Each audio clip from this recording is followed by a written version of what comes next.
ఆ పాపము చేయటానికి గల కారణాలు అవి ప్రాముఖ్యమైనవి. మనము పాపము చేయటానికి గల కారణాలు. దొంగతనం చేయొద్దు. దొంగతనం చేస్తే ఏమవుతుంది? పట్టుకుంటారు, కేసు అవుతుంది, జైల్లో తీసుకుపోయి వేస్తారు. అలాంటప్పుడు ఆ దొంగతనము చేయటానికి గల కారణం, ఆ యొక్క కారణం ఎందుకు నువ్వు దొంగతనం చేయాల్సి వచ్చింది అనేదే ప్రాముఖ్యమైన సంగతి అన్నమాట. ఇప్పుడు ఆదాము అవ్వలకు దేవుడు క్లియర్ గా చెప్పేశాడు కదా, ఈ వృక్ష ఫలములు మీరు తినొద్దు, తిన్న రోజు మీరు చచ్చెదరని చెప్పాడు కదా.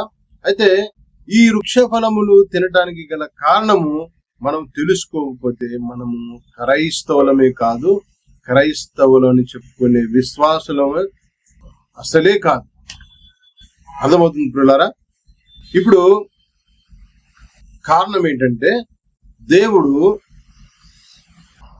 ఈ సృష్టిని సృష్టించక ముందు అనేక మంది దేవదూతలు ఉన్నారు.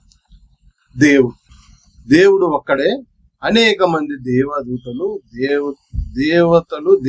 ఉన్నారు.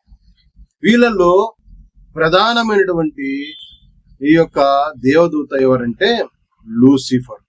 ఆ తర్వాత బైబిల్లో ఇద్దరు దేవతలు, గాబ్రియేలు, మైకేల్, ముగ్గురు దేవదూతలు మనము బైబిల్లో చూస్తాం. అయితే ఈ లూసిఫర్ కు చాలా అధికారాలు దేవుడిచ్చాడు. ఎలాంటి అధికారాలంటే, దేవుడి తర్వాత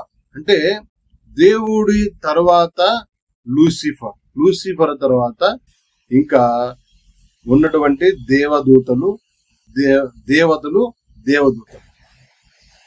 లూసిఫర్ కు దేవుని యొక్క ప్రణాళికలు గాని, దేవుని యొక్క ఆజ్ఞలు గాని, దేవుని యొక్క ఆలోచనలు గాని, వీటన్నిటి మీద లూసిఫర్ కు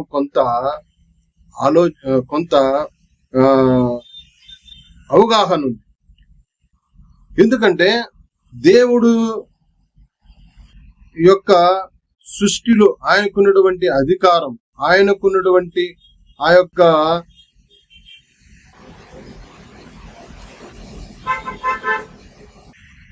పవర్స్, ఇవన్నీ లూసిఫర్ కూడా చాలా వరకు తెలుసు. ఎందుకంటే దేవుడి తర్వాత లూసిఫరు దేవదూత. ఈ లూసిఫర్ కు దేవుడు చాలా అధికారాలు ఇచ్చాడు, చాలా బలం ఇచ్చాడు, చాలా శక్తినిచ్చాడు. అయితే లూసిఫరు ఉన్నటువంటి శక్తిని, అధికారాన్ని, ఆ యొక్క పవర్స్ ను ఉపయోగించుకోవాలని చూస్తా ఉన్నాడు చాలా రోజుల నుంచి. నేను ఎందుకు దేవుని యొక్క ఆ యొక్క సింహాసనాన్ని అధిష్ఠించకూడదు, నేనెందుకు దేవుడు కూర్చున్నటువంటి ఆ యొక్క కుర్చీని నేనెందుకు మరి కూర్చోకూడదు కుర్చీలో అన్న ఒక ఆలోచన ఈ లూసిఫర్ లో కలుగుతా ఉండేది. అయితే అలాంటి స్థితిలో ఉన్నప్పుడు దేవుడు గమనించాడు లూసిఫర్ ను గమనించి, అరే ఈడు చాలా డేంజర్ గా ఉన్నాడు, నేనే వీడికి కొన్ని అధికారాలు చెప్తే, కొన్ని పవర్స్ వీడికి ఇస్తే, ఆ పవర్స్ ను ఉపయోగించుకొని ఈ లోకంలో, అంటే అది భూలోకం కాదు, అది దేవుని యొక్క లోకంలో, పైలోకంలో వీడు ఏదో సృష్టించాలని చూస్తున్నాడు, ఏదో గందరగోళం చేయడానికి వీడి యొక్క ప్లానింగ్ ఉన్నది అని. ఆయన సృష్టికర్త అయిన దేవుడు కదా, ప్రతి ఒక్క ఆలోచన, ప్రతి ఒక్క మనసులో ఏముంటుందో తెలుసుకునేటువంటి శక్తి సామర్థ్యాలు కలిగినటువంటి దేవుడు కదా. ఆ శక్తి సామర్థ్యాలు కలిగినటువంటి ఆ యొక్క దేవుడు లూసిఫర్ మనసులో ఏమున్నదో కనుక్కున్నాడు. అప్పుడు లూసిఫర్ మనసులో ఏముందంటే, నేను దేవుని యొక్క కుర్చీని ఆపుకోవాలి, ఆ దేవుని యొక్క సింహాసనంలో నేను కూర్చోవాలి. దొడ్డిదారును ఏ విధంగా ఇంతకు ఇతడి యొక్క ఆలోచన ఏ విధంగా ఉన్నాయో అది దేవుడు గమనించి లూసిఫర్ ను ఒక్క దొబ్బేస్తే వాడు ఎక్కడ పడ్డాడు? నేరుగా ఎక్కడ పడిపోయాడు? భూమి మీద పడిపోయాడు.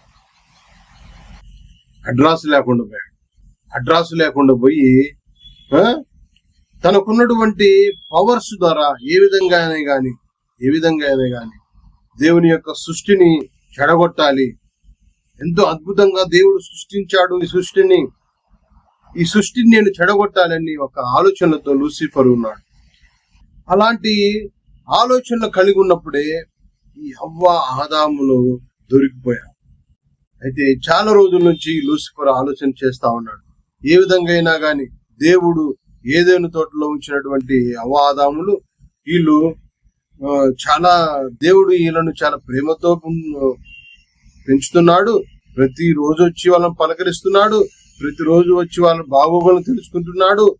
దేవుడు వీళ్ళకి ఇంత దగ్గరగా ఎలా అయిపోయాడు అని ఒక భయంకరమైనటువంటి ఒక పనికి మాలినటువంటి ఆలోచనలతో లూసిఫర్ ఉండి ఏ విధంగా అయినా గాని వీళ్ళ యొక్క సంబంధాలను చెడగొట్టాలి, వీళ్ళకు ఉన్నటువంటి ఆ యొక్క సంబంధాన్ని చెడగొట్టేసి దేవునికి ఈ యొక్క ఆదాము హవ్వలను ఏరు చేయాలి. అప్పుడు గాని ఈ సృష్టిలో నేను అధికారాన్ని చలాయించలేను. ఎలాగైనా ఆ పైలోకము నేను అధికారాన్ని చలాయించలేకపోయాను.